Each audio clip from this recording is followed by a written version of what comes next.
Welcome to the Rimworld mod rundown. We'll be taking a quick look at what you can expect to see from Vanilla Factions Expanded Insectoids 2. For starters, you'll need to own the additional workshop content, Vanilla Expanded Framework and Harmony. Whilst not required, this mod does have interactions with Vanilla Races Expanded Insector. Time for the first faction expansion to reach its second numbered release, Insectoids 2, Electric Boogaloo. Some with fond memories of the original Insectoids may be a little bit caught out by this. It doesn't include all of the features from the original, so before we get into what it does include, let's cover what you are not getting. No more funky architect gear. Erasers, teleporters, tamers, pacifiers, shields and insanity warheads, gone. As are the plasma weapons, which as cool as they looked, isn't necessarily a great loss. If you still want plasma weaponry, look into using Bildor's plasma. Coverage of that coming soon. There's no more riot gear. The mushroom is gone, spider silk and insect milk aren't a resource anymore, the infestation repeller is out and the original bioengineering mechanic for creating your own buggo army is no more. You can also say goodbye to those insectoid body parts that you were able to mutate onto your own colonists. The new insects that are included with 2 are also completely overhauled. So in short, you're getting very little from the original Insectoids outside of a few events, the scenario and the overall theme. Parts of the original mod are still kind of available if you feel like you're missing them. Alpha genes as the insectoid parts included as genes to make your own xenotypes with.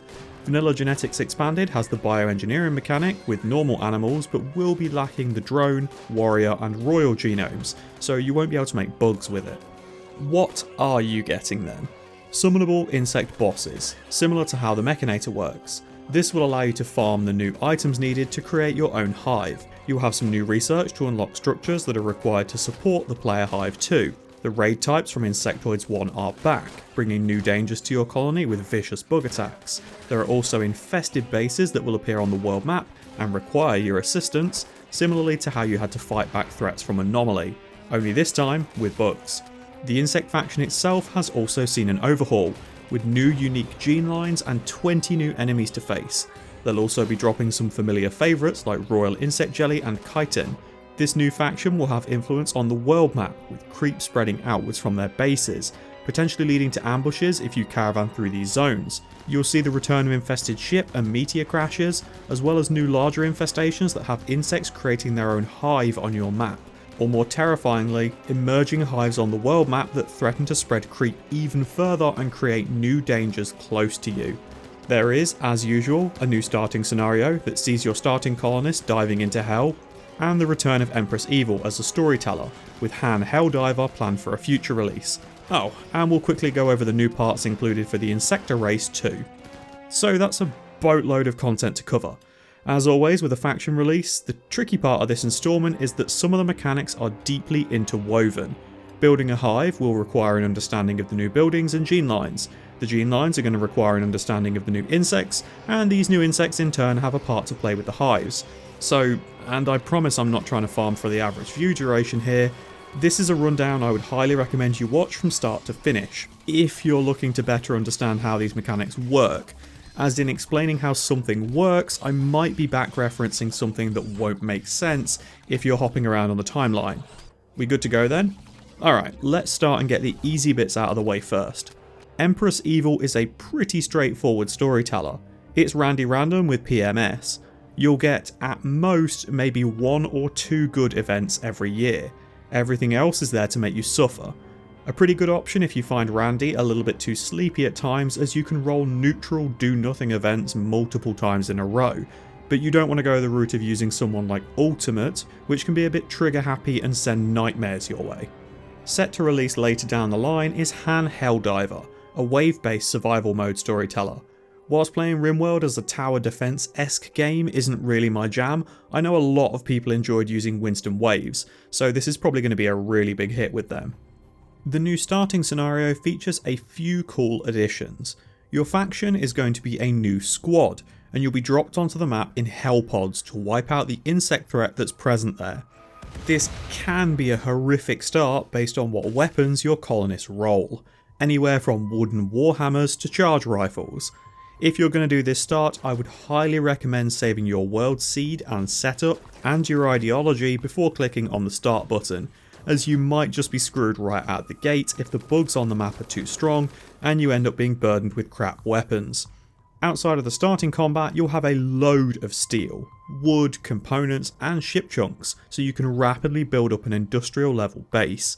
You're a little bit light on meals and meds though, so getting that industry rolling will be your early focus, as the jelly and Pherocores that you start with are far more useful to you as fuel to build an early hive, instead of using it as foodstuff. If you're wanting to make use of the mod's new content ASAP, this start will give you the strongest leg up in doing that. Onto the changes that come with the Insect faction then.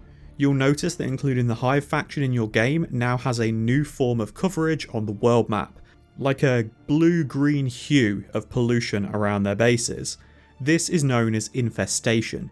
Passing through these infested zones increases the risk that your caravan will be interrupted by a new event called roaming Insectoids, which I'll cover in a little bit more detail towards the end of the video when we're talking about events. If you settle on a tile that's affected by this creep issue, you'll be hit with more frequent infestation events, with that frequency increasing based on how close you are to the hive itself.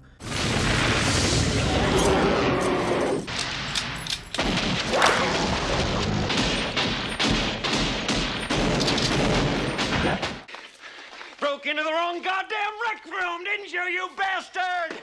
Large infestations are twice as likely to occur. The standard infestation mechanic can also be ignored, meaning that insects can appear anywhere on the map and aren't limited to caves with overhead mounting. It will also allow basic insects to spawn around the map as standard, so mega scarabs, spellipedes, mega spiders, they're all going to be there. Finally, you'll find insectoid structures present on the map as standard, which is going to make it easier to collect insect jelly and potentially make a hive of your own. Chances are, you're going to want to. That way you've got extra defenders to help with all the nasty bugs that keep turning up and trying to eat your face.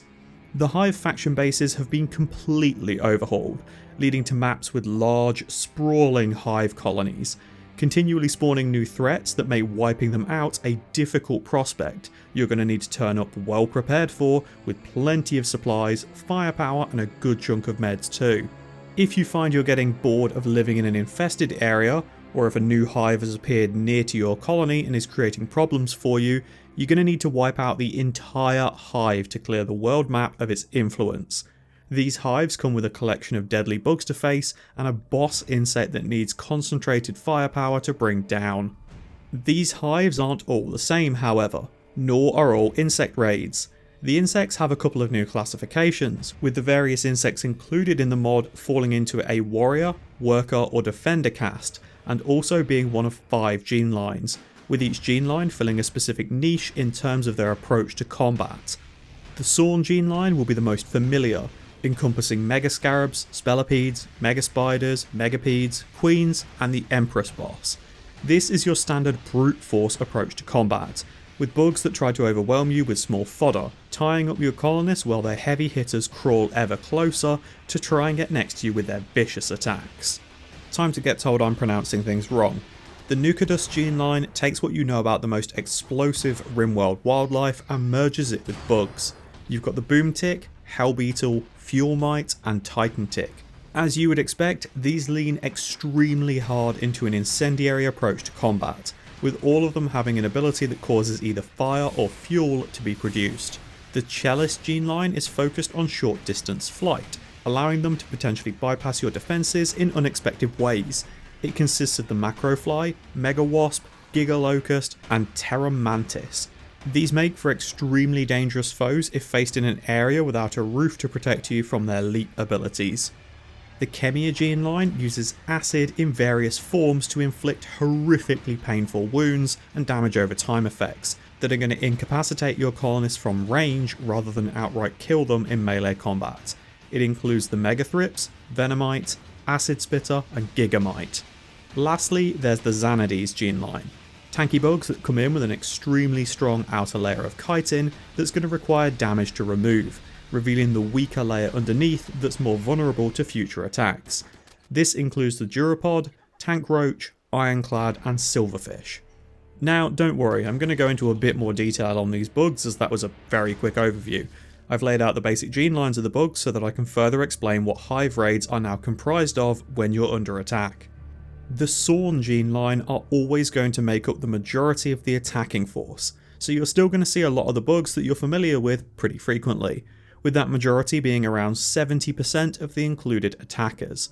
The remaining 30% will be made up of bugs from a single other gene line, acting as a supporting class towards the Sorne. So you might be jumped by the Chelis, forced to target the Nuchadus before they get into range to use their fire, unable to hold a position against the Kemia because they're throwing acid at you, or slowly overwhelmed by the durability of the advancing Xanides wall. So we already know most of the bugs that make up the Sorne. Your small irritating mega scarabs, the more baseline spellipedes, and the more dangerous mega spiders that have a nasty habit of taking out your eyes, fingers and toes in vicious attacks. If you played Insectoids 1, you're already going to know about the megapede, the highly armoured, slow moving, very tanky bug. You're typically fine to outrun these as long as you've got a decent aiming and cooldown time on your ranged weapons, so these bugs are only really dangerous when they're creeping towards your line under the cover of overwhelming odds from similar Sorne insects. The Queen might also be familiar, only now she's got a few new tricks. An absolute wall of health, with pretty average armour but extremely deadly damage. This is even slower than a megapede, so you'll want to treat it in a similar fashion. The Queen is, however, capable of spawning tiny bugs called swarmlings, and whilst these swarmlings may initially be very easy to deal with, having barely any health, next to no movement speed and dealing practically no damage, their goal isn't normally to get involved in a fight. They try and find somewhere to wrap themselves in a cocoon, and a few hours later emerge as a new and more dangerous Sorne gene line insect. If you somehow manage to get one of these under your control, the Queen will also produce royal jelly for the colony every few days. The boss insect of the Sorne gene line is the Empress, kind of a cross between a megapede and a queen, boasting the defensive prowess of the chonky boy while still being able to spawn ludicrous amounts of swarmlings, potentially creating up to 100 new insects every day that the Empress is left unchallenged.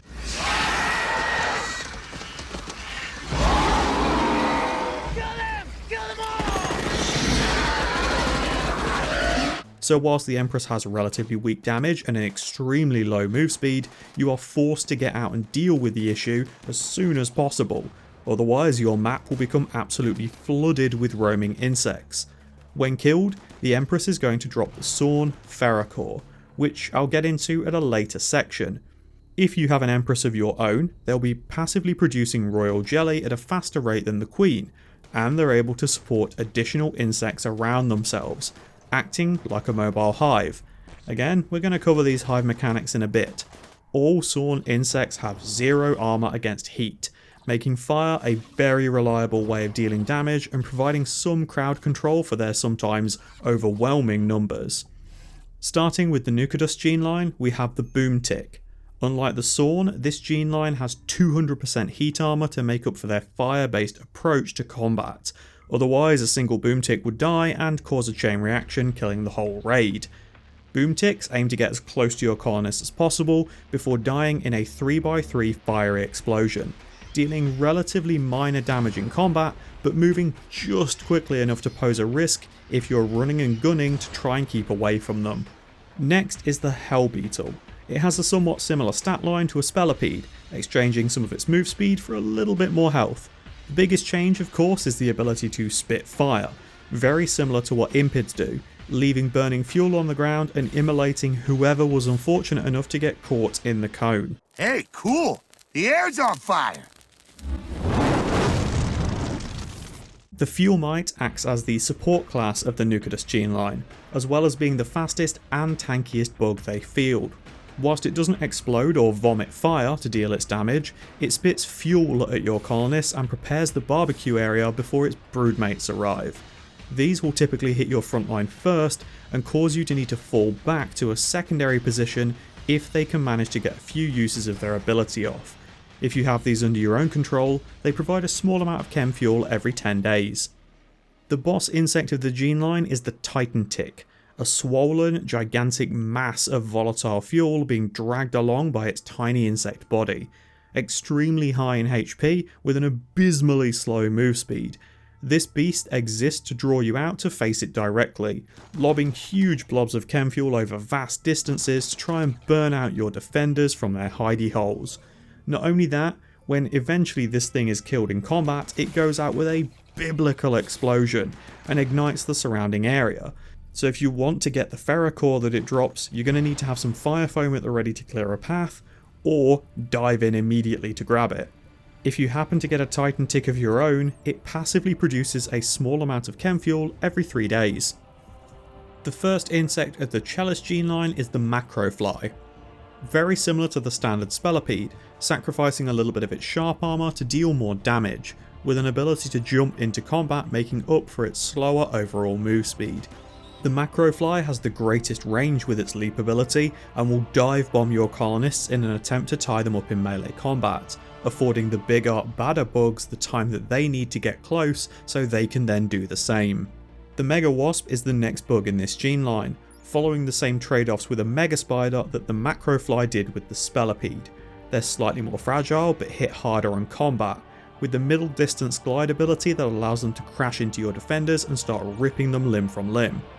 Learning the engagement distances with the Chelis is key, keeping them far enough away so that they can't grab stragglers and daze them as others try to fall back, causing you to need to engage if you want to save the Slowpoke. I'm sorry.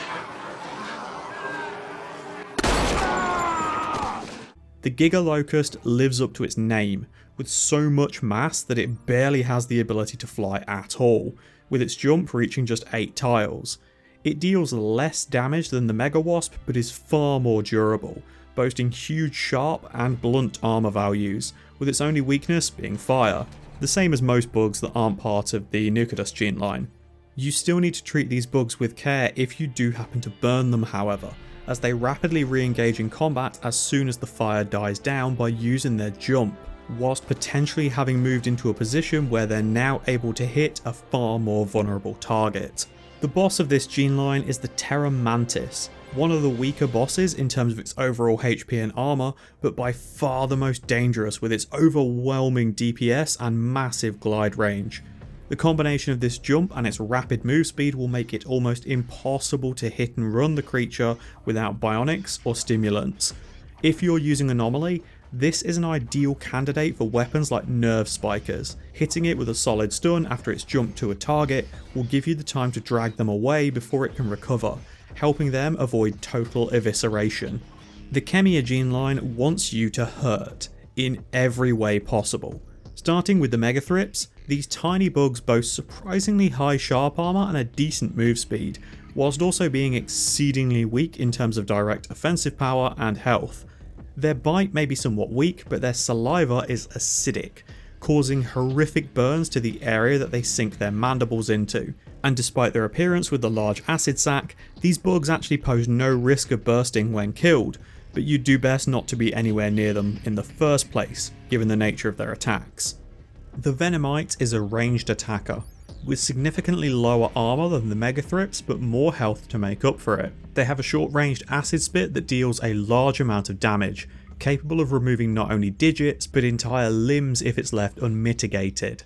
You can outrange their acid quite easily, with it only being able to target up to 12 tiles away, but these and the Megathrips have enough move speed to potentially catch you out if you aren't really on the ball with your hit and run tactics. The Acid Spitter is a larger, slower, tankier Venomite, with a longer range and a splash effect on its Acid Spit attack. You need to be really careful not to over-focus on these threats, as while they can potentially burn multiple limbs off in a single attack if your defenders are grouped too closely, you can easily outpace the Acid Spitter, so it's best to clear up the weaker fodder first and then circle back to deal with the big lads, rather than trying to deal with these guys immediately and end up being overwhelmed by the smaller and faster threats. The boss for the Kemia is the Gigamite. It's the weakest of all boss bugs in terms of its health, but it does have slightly more armour than the Terra Mantis. The Gigamite aims to get close to your colonists and unleash an enormous cone of acid that does damage over time.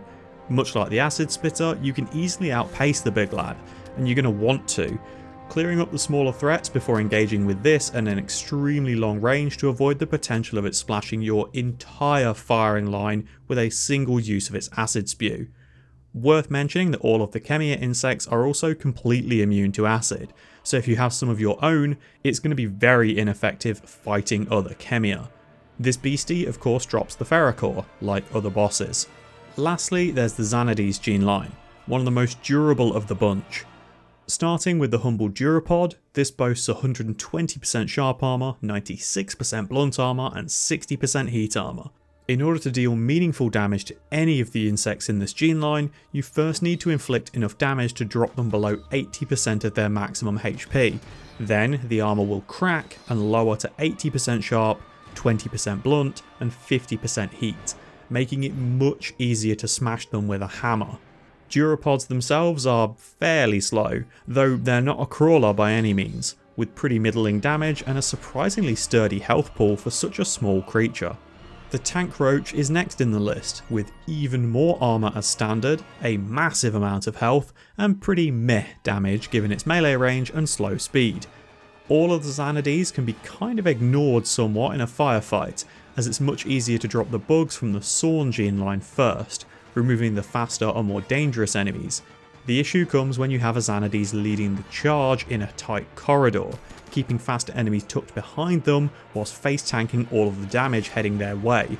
Make sure your corridors have a little bit of width so that faster enemies can sneak ahead and get themselves killed first. The Ironclad is even stronger, with 160% sharp, 145% blunt, and 100% heat armor. Not only that, it's got a health pool that would make some bosses blush. This thing barely even crawls though, at just 1.45 move speed. I mean, you still don't want to be anywhere near it in melee combat, as it will absolutely flatten your attacker, but it can be safely kited around for a couple of hours until it eventually dies from the boredom of having to bounce shots off its carapace. Finally, the boss for the Xanides is the Silverfish. Slightly more vulnerable to blunt than the Ironclad, with almost twice as much health. This thing is going to happily sit and soak attacks for eternity, with it posing a huge risk if it gets too close to your colonists, as it's capable of an aggressive charge attack. This destroys pretty much anything that it comes into contact with between the start and end point. It crushes defences, walls, traps, and colonists alike. Probably the boss that you need to give the most consideration before calling in, as the damage it's capable of causing to your base rather than your defenders is the biggest risk here. Of course, if you want the Xanides Pherocore, you're going to need to face it at some point. If you have a Silverfish of your own, it passively produces chitin every 20 days. So how do we summon these bosses then? Thumpers.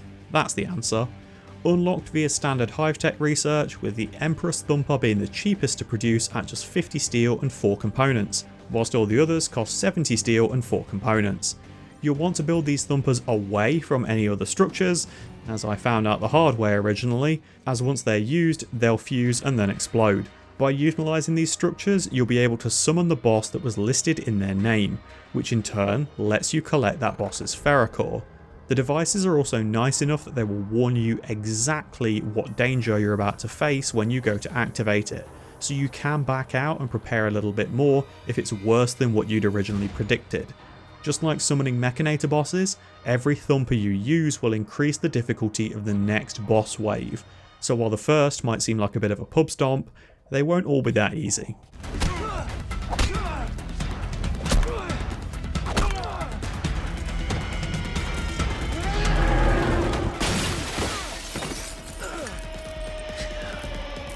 Now, I've said Pherocores loads, so shall we actually explain what these new items are finally?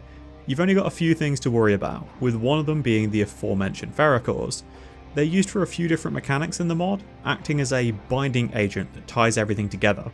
Cores are used as an ingredient to construct specific hives or insectoid structures, as well as being used to increase the capacity of the related constructed hive. Finally, you can use these to gestate your own insect bosses that will then be friendly and help defend the colony against future waves or raids.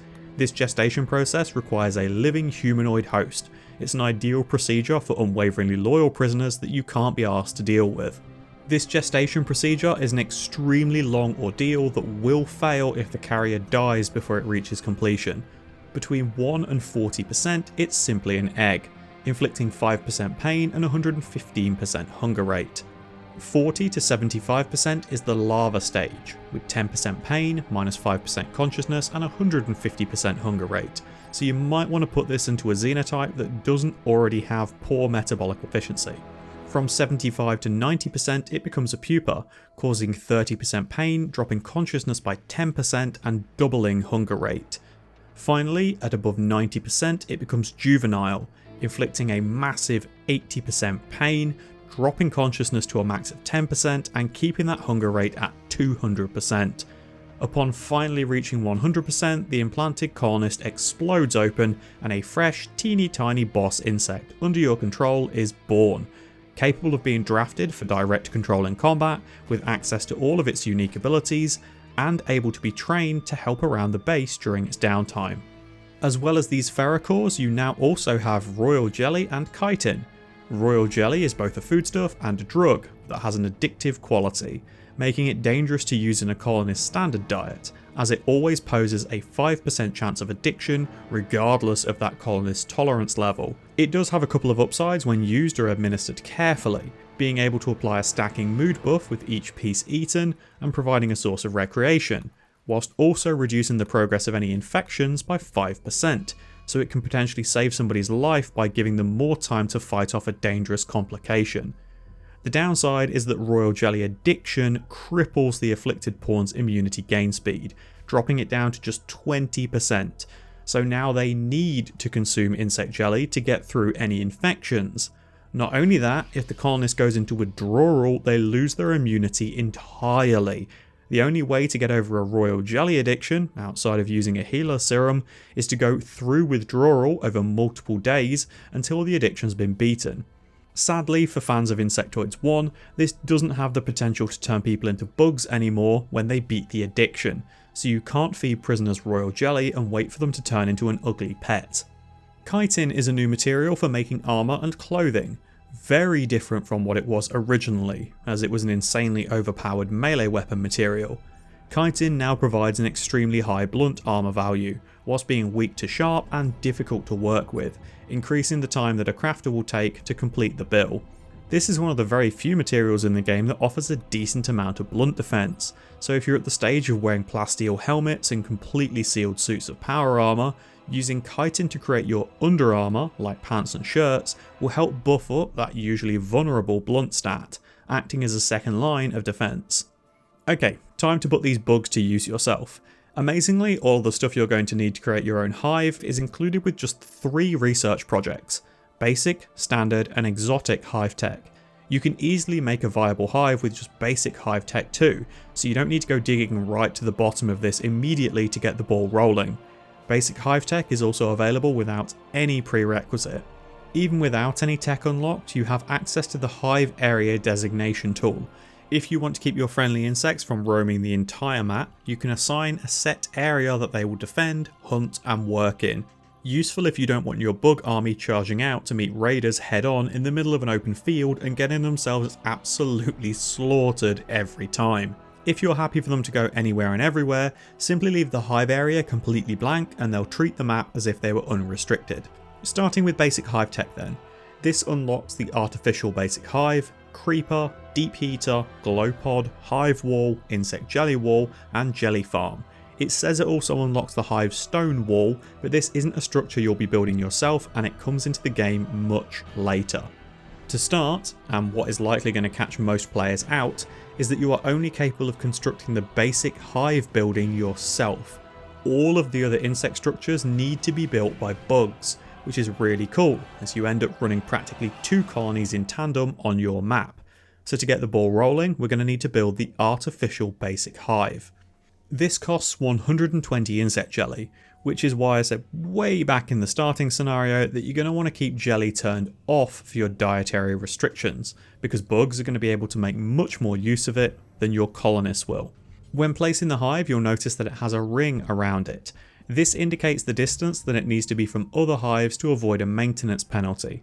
So whilst you can build a very tight cluster of hives, the insects from them will spend far more time on upkeep, as overcrowding is causing frequent bumps, breaks and accidents around the hive buildings. The exception to this is the basic hive. Whilst it does have a negative impact on the maintenance rate for other buildings, Basic hives themselves require no maintenance, so you can easily build a cluster of these very close together for your drone army and keep other, more expensive hives further away. This ring doesn't indicate the area of work though, or influence, whatever way you want to look at it. The bugs from these hives are free to roam anywhere within your assigned or unassigned hive area, so don't feel that you need to crowd everything around these hives for your insect colony to work. The hive itself produces three things: insects, glow pods, and jelly. The jelly and glow pods are produced automatically on varying timers. In other hives you would have a choice as to what insects to spawn, but with the basic hive you only have the option of mega scarabs, which are a worker cast insect, with you being able to select what insect is spawned by clicking here. Each mega scarab takes 2 days to spawn and will not appear in your animals or your wildlife tab. They cannot be trained and will work autonomously on jobs in their allowed area, hauling resources, maintaining and building insect structures, snacking on any food that they like the look of, and more often than not, getting eaten by the smallest predators on the map. These bugs are tied to the hive basically. If the hive is destroyed, then they will appear in your animals tab. However, they'll be untrained and incapable of doing the jobs they were previously able to when they were bound to a hive, such as building and maintenance. Not only that, insects under the control of a hive can be drafted and manually controlled in combat. If the hive is destroyed, you lose the ability to draft them, making them far less efficient in a fight. So enough about the hive. We've built one, we've got a couple of mega scarabs, now what? You're likely going to want to start giving your hive a little bit more life. Whilst a single structure parked out in the middle of nowhere is great and all, you might actually want to get some walls around them to keep the bugs safe. And whilst bugs can't build roofs or doors, you are able to add these with your own colonists and bugs can open and close them as required, staying nice and safe inside their walls. It just looks a little bit goofy is all. Can we not get like a sphincter door or something from the Baldur's Gate 3 Nautiloid? Maybe make it a little bit more goopy, like a thin sheet of jelly that splits apart. Oh boy, I gotta tell you, that sounds awful. The walls you have access to are the hive and insect jelly versions. As I mentioned earlier, these cannot be built by your own colonists. It's something that can only be completed by worker cast bugs.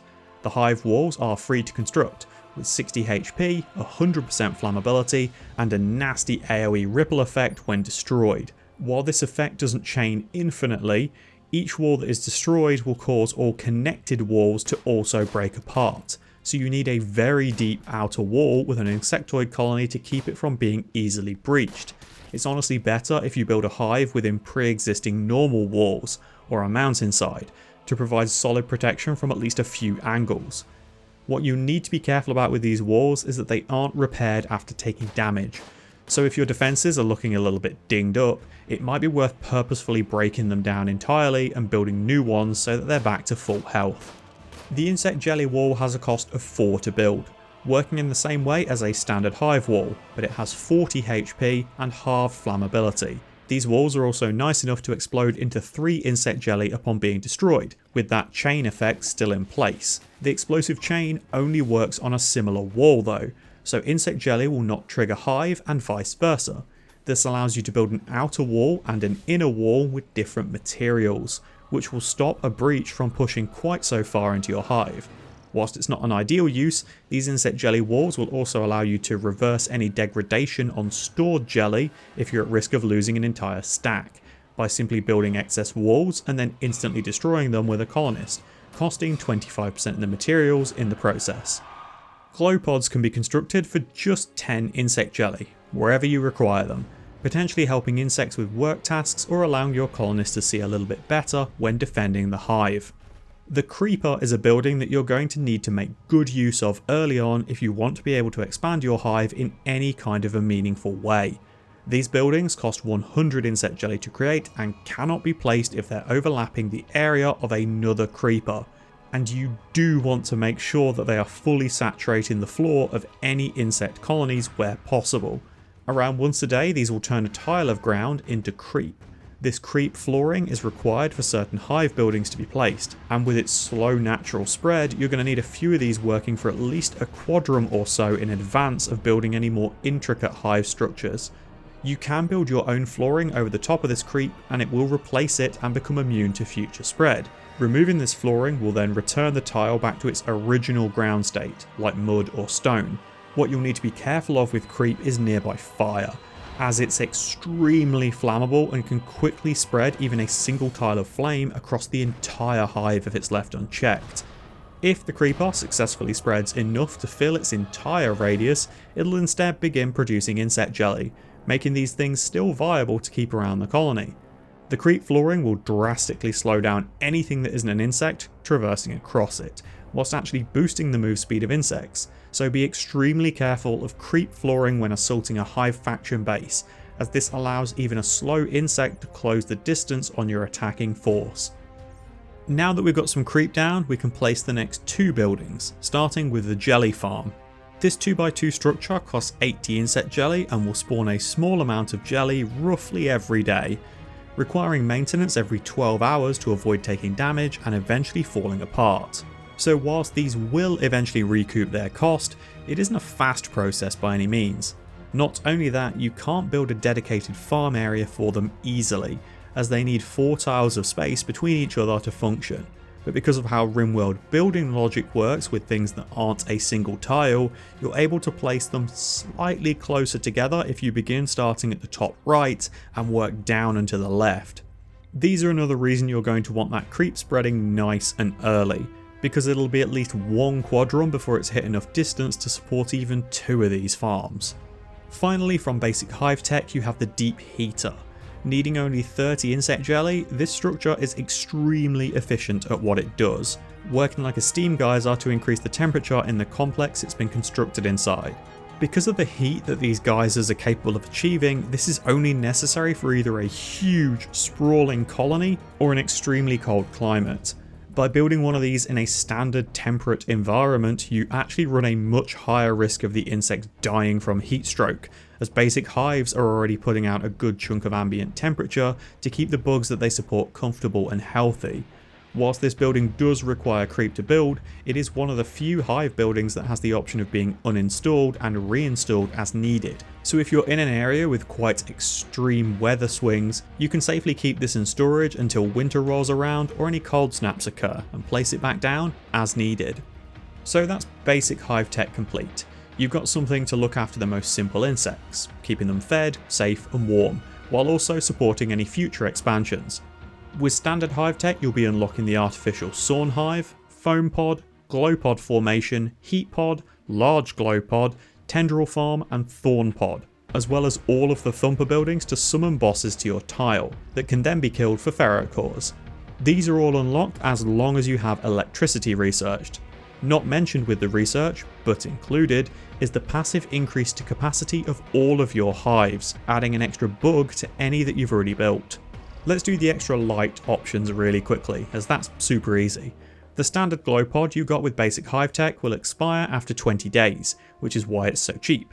It also only fully illuminates the area around itself in a 5x5 radius, minus corners, so it's not a whole lot of reach. In comparison, the large glow pod costs 20 jelly, will never expire and completely lights up a 7x7 area, with an additional tile in the cardinal directions.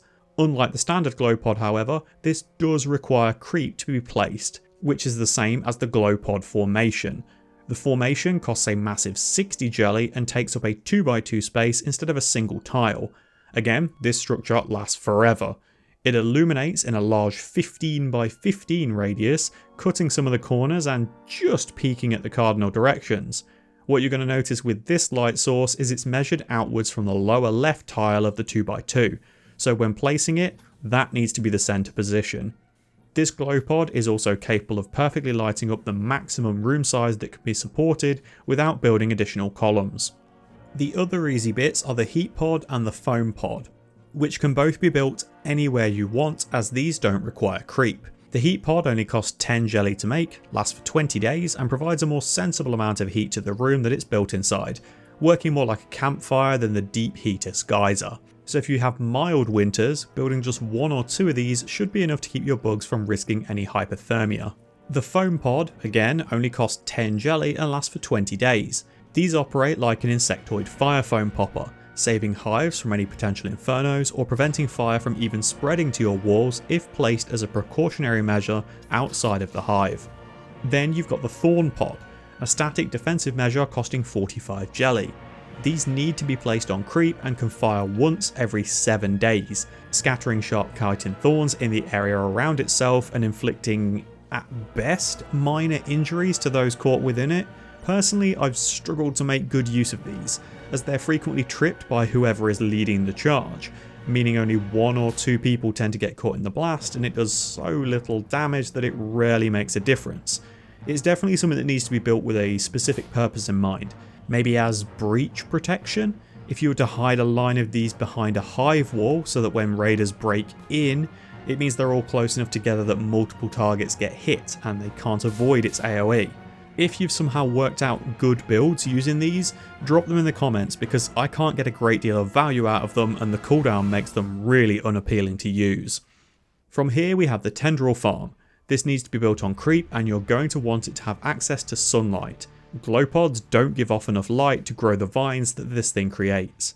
These farms will frequently cause tendril moss plants to appear on the ground around them, which slows movement speed for anything that isn't an insect and provides a small amount of cover. Given that these farms also need to be placed on creep, it makes for exceptionally slow movement through the zone that they're located. Right, this'll do. Oh, for sake. I can't get my shoe. Oh, mate! I've lost my shoes! When fully grown, these vines can also be harvested, providing a food source for your colony too. So whilst it's not the most reliable way of cultivating crops, you can at least double dip on the value offered by the structure, as a defense method against both raiders and hunger. Finally, and most interestingly at this research level, you have the artificial Sorne hive. These hives require mega scarabs from your basic hive to construct, so you can't leapfrog the tech tree when building an insect colony. Everything has a part to play in the progress of the hive. It costs 150 insect jelly and 1 Sorne Pherocore. These Sorne hives are also the first hive that you'll be able to utilise that features the maintenance mechanic, which you'll be familiar with if you've been managing the upkeep on a jelly farm. Hive upkeep is offset by other nearby hives, so whilst you can build all of your basic hives on top of each other without any penalty, Sorne hives really need to be separated from the pack. Otherwise, every other hive in its proximity will be offsetting its maintenance loss speed by 25%, meaning your workers are going to be more frequently distracted, piecing the hive back together as it falls apart from overcrowding. This is the first hive you also have the choice on insect cast for as well, with workers, spellipedes, hunters, megaspiders, or defenders, megapedes. Swapping the cast of insects is similar to using the dryads at a tree, with the hive supporting a single type of insect. So if you want spellos and megaspiders, you're going to need 2 separate Sorne hives. Just like the basic hive, these spawn a steady supply of insect jelly and pop out a glow pod by themselves too to keep the immediate area lit. So let's quickly talk about what the cast system does. Workers will construct and maintain hive buildings. They're an essential part of running the insect colony. Without them, buildings will fall apart or simply not exist in the first place. Not only that, workers are also capable of hauling and mining, making them ideal tunnelers to expand your insect colony deep into a mountainside.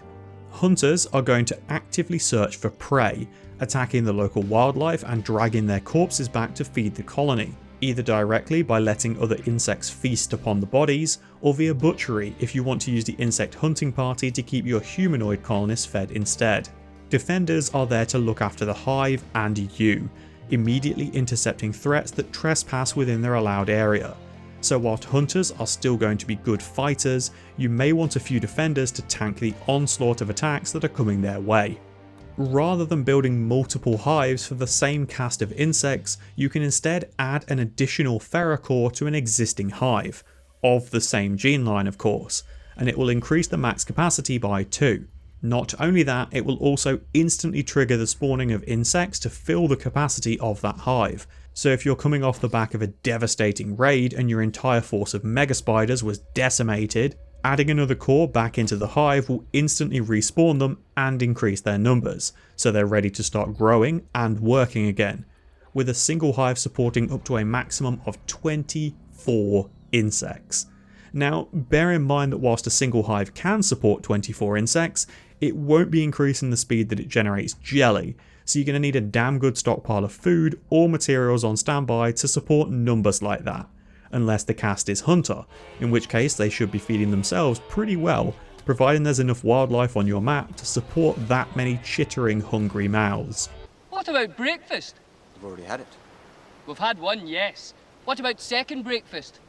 Finally, we've got exotic Hivetech, unlocking your artificial hives for the Chelis, Kemia, Nuchadus and Xanides Genelines, as well as the Glowpod Spire, Hive Node, Jelly Morpher, Petroglypher, Royal Jelly Wall, Static Pod, Thorn Worm and Vile Lobber. Just like standard Hivetech, this will also increase the capacity of all hives by 1, meaning that any freshly constructed hive is now capable of supporting 4 insects. These buildings take a pretty massive jump in cost, so there's no reason to rush to get to this stage of research, as you're likely going to need at least a good year or so to get standard Hivetech colonies up and running to a point where it's worth unlocking this for additional structures. Let's start with the hives, as we pretty much know what we're getting with all of these now.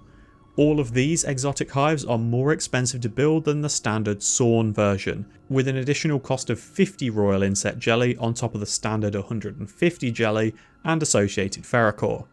Just like the Sorne hive, they're all going to need a little bit of space to avoid the maintenance penalty, and just like that hive, they'll produce jelly and glow pods passively, with the jelly having a better stack size than the basic hive output. The Nuchadus hive has the Fuel Mite as a defender, the Boom Tick as a defender, and the Hell Beetle as a hunter. These friendly versions will all come in with their abilities available too, allowing you to spit fire, fuel, or charge in with a living bomb as needed.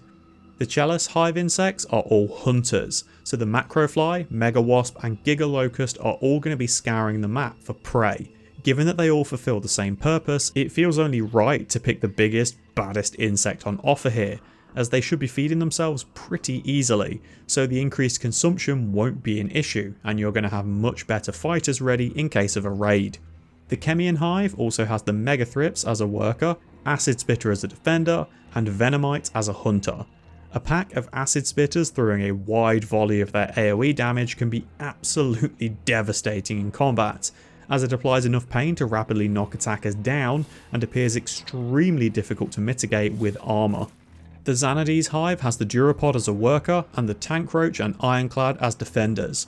The Ironclad makes for a disgustingly strong melee wall, capable of holding a doorway essentially forever, giving your ranged combatants all the time in the world to stand safely behind them and attack for free.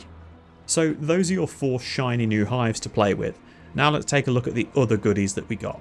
The Glow Spire is an absolutely mammoth building, taking 3x3 tiles of space, costing 150 insect jelly and needing to be built on creep. It also requires maintenance every 24 hours to keep it in tip-top condition. Unlike the other glow pod buildings, this provides enough light for crops to grow, allowing you to make tendril farms under a roof or to create a grow zone inside of a cave. Its light radius is absolutely massive, reaching out 16 tiles from the centre, making this thing basically a hybrid between a sun lamp and a floodlight. The static pod is a bit of an odd one. Costing only 40 insect jelly, this needs to be placed on creep and will passively generate 50 watts of electricity. It doesn't require maintenance, and as you can see when built, it shows a conduit underneath itself. When connected up to other power lines, these are capable of charging batteries or straight up running your base. You're just going to need a literal cavern full of them to have any meaningful impact for power generation. Compared to a standard solar panel, taking 4x4 space, that produces 1700 watts at peak, but works in varying light levels depending on how far you are from the equator, the static pods, taking that same amount of space, would be generating 800 watts and costing you 640 insect jelly to make, compared to the 100 steel and 3 components for a solar panel. Yes, I'll be fair and throw in a battery that you would need for solar too. So that's another 70 steel and 2 components. That amount of insect jelly could be used for a lot of other things, so you really need to weigh up if it's actually worth it when you have so many other power options that are just far more accessible. The Royal Jelly Wall is easily the strongest of the buildable insectoid walls, and for damn good reason when it's that expensive to make, Costing 4 royal jelly per tile, they boast 140 health and complete immunity to fire. Unlike the Hive and standard jelly wall, royal jelly doesn't chain explosions across other connected parts when it's destroyed, so it's far more reliable for keeping enemies out. From here, all of the buildings are going to need Pherocores to construct, so think of these as advanced alternatives instead of using the cores for a hive, if for whatever reason you're not interested in a particular Genelines bugs, but still want to call them in and have a reason to use their drop. The Sorne Pherocore can now be used in creation of the Jelly Morpher, costing an additional 60 normal jelly and 20 royal. This building needs to be constructed on creep, as pretty much all buildings do at this stage. Once built, it requires fueling with normal insect jelly. From there, it will slowly produce deposits of royal jelly that can be used in other advanced constructions.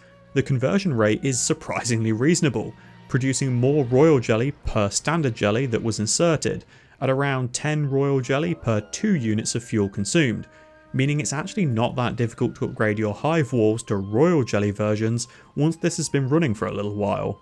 The Nuchadus Pherocore can be made into the Hive node, with an additional 145 jelly.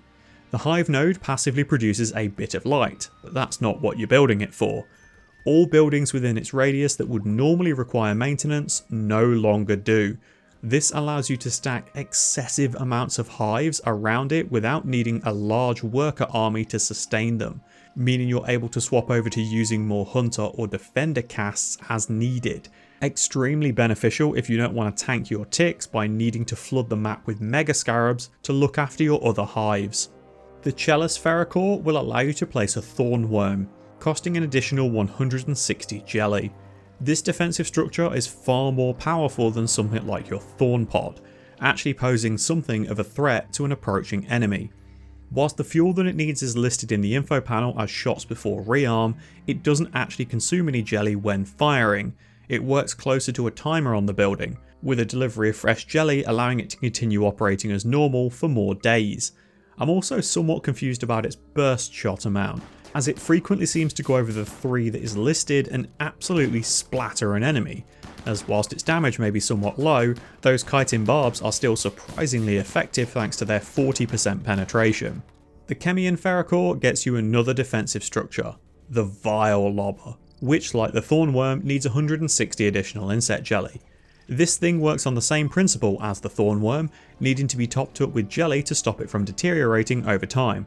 But good lord, this thing is insanely more powerful. Working like an automated mortar with a range so damn long it practically exceeds most standard maps, this hurls acid projectiles that splash in a massive AoE, applying a damage over time effect that will utterly cripple any raiders that are foolish enough to be stationary. Whilst it does have a pretty hefty cooldown, it honestly doesn't matter when its range is so disgusting. You can put these somewhere nice and safe in your base and just let them go to work. Honestly, the Kemian Geneline might be my vote for the best pick in this mod.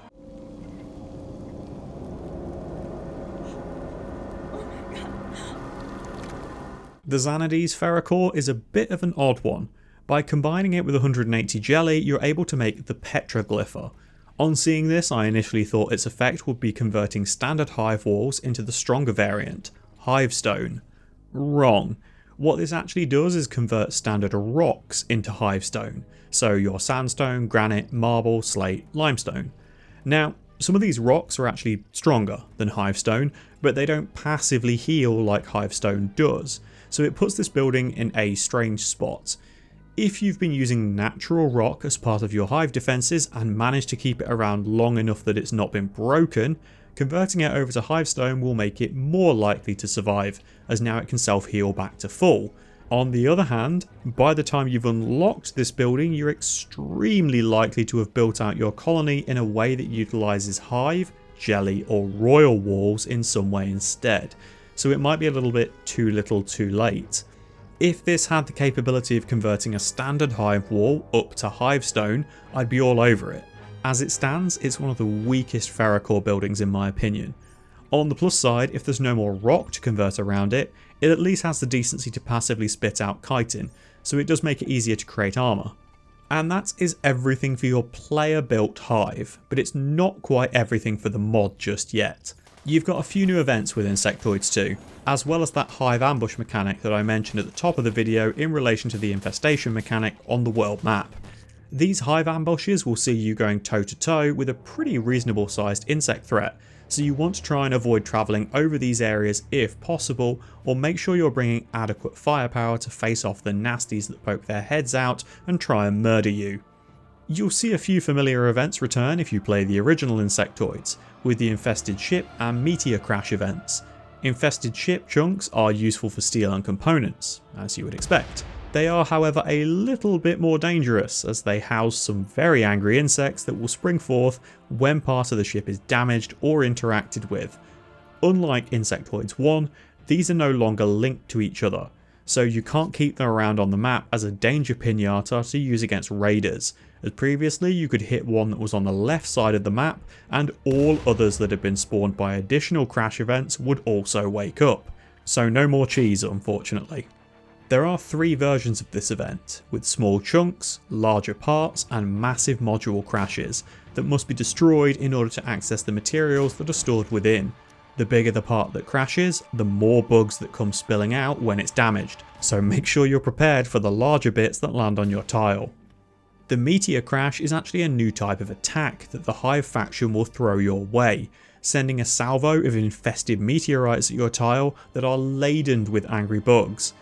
You can get really unlucky with this at times, as their crash landing has a pretty horrific impact effect on whatever is unlucky enough to be underneath it, so fingers crossed it wasn't your planter who was out trying to gather rice when this triggered. Oh, I've wasted my life. Large infestations are now also capable of occurring too, which spawn additional structures on top of the simple hives.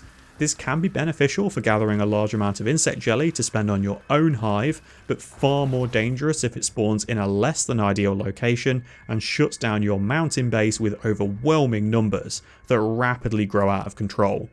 The last event is the Emerging Hive, which will appear as a quest, creating an insectoid hive location on the world map. If you don't deal with it in the allotted time, this emerging hive progresses and becomes a full-fledged hive of its own, spreading infestation across the world map and potentially causing you even more problems with world travel, or worse, placing your home tile under the infested blanket. If you can get a well-armed force over there quickly enough, you will only have to deal with a moderate-sized group of insects, rather than the full force of a hive if you leave it to fully construct. And finally we have the integrations with vanilla races expanded Insector. I've done a rundown already on this race if you want to know the exact ins and outs of it. With Insectoids 2 they get a new unique interaction with Pherocores, where they can consume them to unlock new evolution options. Each Pherocore has 4 potentials, 2 positives, 2 negatives, with 20 in total if you've completed the set. These unlocks are available to all Insectors, or any custom races with access to the Geneline evolution ability, so you won't need to consume multiple Pherocores on every single colonist to get access to these. From Sorne, you have Swarm Synapse and the Royal Jelly Injector for positives. Swarm Synapse works best on a colony that are all making use of it, as it boosts global learning speed for every Insector that has this gene. Royal Jelly Injector will boost the mood and help with immunity gain on the target, at the cost of inflicting a minor wound. Man, I really was having a brain fart at this point. I missed the negatives. The negatives are micro-sized or colossal, with the small debuff doubling stagger time, halving meat and leather amount, decreasing the size of the hunger bar, and halving the body size offset. That has a considerable impact across multiple other stats, so consider how fragile kids usually are in Rimworld because of their small size, with the upside to this being, targets are going to be harder to hit. Colossal does the opposite, lowering stagger time, doubling the meat and leather, increasing the max hunger bar, wrecking their dodge chance, and absolutely destroying their move speed, whilst making them a much easier target for ranged attackers thanks to that body size increase. The Nuchadus Pherocores unlock pyro-resistant chitin and flame glands for positives, with the chitin lowering flammability down to just 10%, preventing the panicked run when on fire, and dropping fire damage to just 25%. The flame glands grant a fire spew ability, similar to what impids have, allowing you to push back any attackers that get a little bit too close for comfort. For negatives, you have chem fuel sacks or pyrophilic. Chem sacks is horrific, doubling the time they run around on fire, doubling fire damage, and running the risk of making them explode if fire on them reaches 35 in size, which, given the fact that they're running around for twice as long before trying to deal with the blaze, is extremely likely.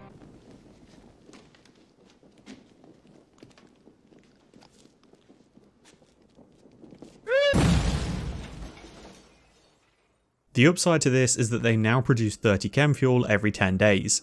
Pyrophilic forces the colonists to have the pyromaniac trait and hinders their minimum comfortable temperature, raising it by 6 degrees. Not an issue if you live in a desert, to be honest, as there's sweet FA to burn, unless you've built some mortar shells. The Chelis gene line gets you wings and rostrum for positives, with the wings granting access to a far glide ability, as you would expect, and the rostrum buffing eating speed by 400%, if for some reason that's an issue in your colony. The negatives from this aggressive race are what you would expect: Volatile and Ectozone Overdrive, with Volatile making all mental breaks violent, doubling the chance of a social fight, severely lowering the interval between attempted prison breaks, and worst of all, allowing the colonists to use a weapon in a social fight, which in most cases is a death sentence for their opponent. The Overdrive works the same as the Kill Thirst gene, creating the need to murder other pawns in melee combat. If this isn't satisfied, they experience an increasing mood debuff that makes them extremely likely to have, often violent, mental breaks in order to satisfy this desire. Kemia Pherocores will grant you acid glands and infrared sensors. These acid glands will be pretty familiar if you use the Kemia insects yourself, allowing you to spit acid in the face of any idiot that gets too close. Infrared sensors will increase medium and long range accuracy, as well as removing the mood penalty from darkness and also any work speed penalties applied for being in darkness, ideal for your snipers to make sure all of their shots are hitting the correct target. The negatives are the acid burst sac and solid grey matter. The burst sac is bad times all around for anyone standing too close to the colonist when they die, as they now erupt in a shower of acid that inflicts a strong damage over time effect. The solid grey matter is an absolutely awful debuff, reducing global learning speed to 0%, doubling the rate of skill loss and allowing skills to continue to fall below level 10. So person no think good anymore, bad thing to pick. Make not useful. The tanky Xanides will unlock the mineral rich insect skin and charger claws. The skin works the same as it does on Xanides bugs, only being a little bit less efficient because of the nature of an attack needing to deal 20% damage to the colonist, so a standard humanoid doesn't quite have as much bulk behind them to withstand massive amounts of attacks before this armour will shatter. The claws will massively hamper global work speed, with the upside now being that anyone with them has that ridiculous breacher charge ability, allowing you to absolutely plough through obstacles and enemies alike. As you would expect from such a slow and defensive bug, the downsides are hard lock joints and passive, with hard locked lowering move speed by 0.4 and passive making them incapable of violence. Worth noting of course that these positives and downsides don't need to be paired up in the species that they came from, so you can now easily make your own worker caste that's incapable of violence and intends to stay as far away from combat as possible, making quite a few of the negatives not all that bad, as long as you are keeping them away from fights. And all of that is Insectoids 2. Man, what a change of pace from Insectoids 1. I was expecting more of the same with some updated visuals, costs, maybe a cleaner UI and a bit extra here and there, but this is an entirely new thing, which in some ways surprises me more, as a lot of the mechanics that Insectoids 1 had are just kinda gone. It won't be officially supported up to version 1.5, so I guess now we wait and see if they come back in another form through a different vanilla expanded mod in the future. It's a pretty nice mod balance wise, as this can easily be added into the game to provide a whole new threat towards you, without actually granting you any additional power if you steer clear of making your own hives. It simply buffs the enemy bugs to be an actual threat, and whilst building your own hive can become extremely powerful, it takes a pretty sizable investment to get that ball rolling, with it hitting a point of critical mass eventually and being able to carry you. But until then, it balances on a knife edge, with even a small raid being able to absolutely trash your early game buggos. It's been fun to mess around with, mechanically tight, really well tied together, and something to mix up the standard melee funnel raids. An easy recommendation to make. Thanks for watching, folks. If you have any other mods you'd like to see a full breakdown for, or suggestions of mods you'd like to see covered, feel free to leave them in the comments, I might get around to them. I'll be back again soon with another Rimworld mod rundown. Wherever you are in the world, enjoy the rest of your morning, afternoon or evening. Take care.